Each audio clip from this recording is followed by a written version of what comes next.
Hujan deras yang mengguyur kawasan puncak Gunung Semeru menyebabkan banjir lahar menerjang Sungai Rezali. Derasnya banjir lahar membuat 3 warga pemecah batu terjebak.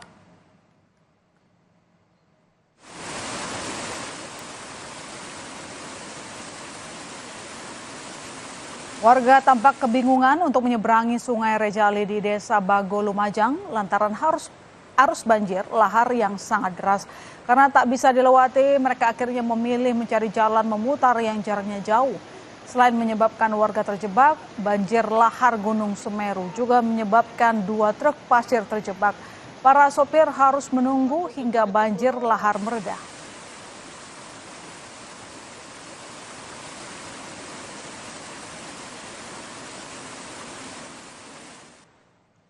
Sorotan berikutnya, ayah dari salah satu orang hilang dalam kebakaran di Glodok Plaza mendatangi Rumah Sakit Polri Kramat Jati untuk mencari anaknya bernama Oshima Yukari.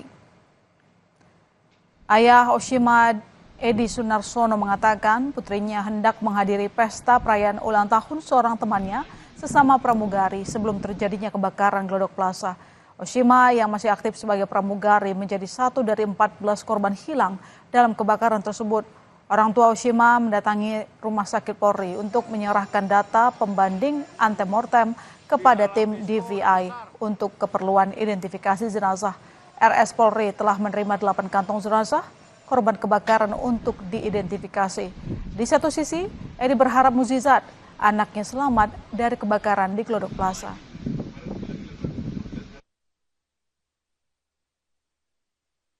Kami sore itu saya dapat kabar itu. Terus saya seperti itu ngabar itu. Pagi tadi ada kabar sini, saya berangkat aja naik pesawat dengan itu. Harapan saya kalau ada mukjizat, monggo lah. Mbok menawa siapa tahu ini ketelingsut ya, ketelingsut. Lah kan maksudnya ketelingsut ini apa dia ada luka ringan atau di mana tempat dirawat di mana. Kan gitu maksudnya seperti itu. Semoga ada mukjizat.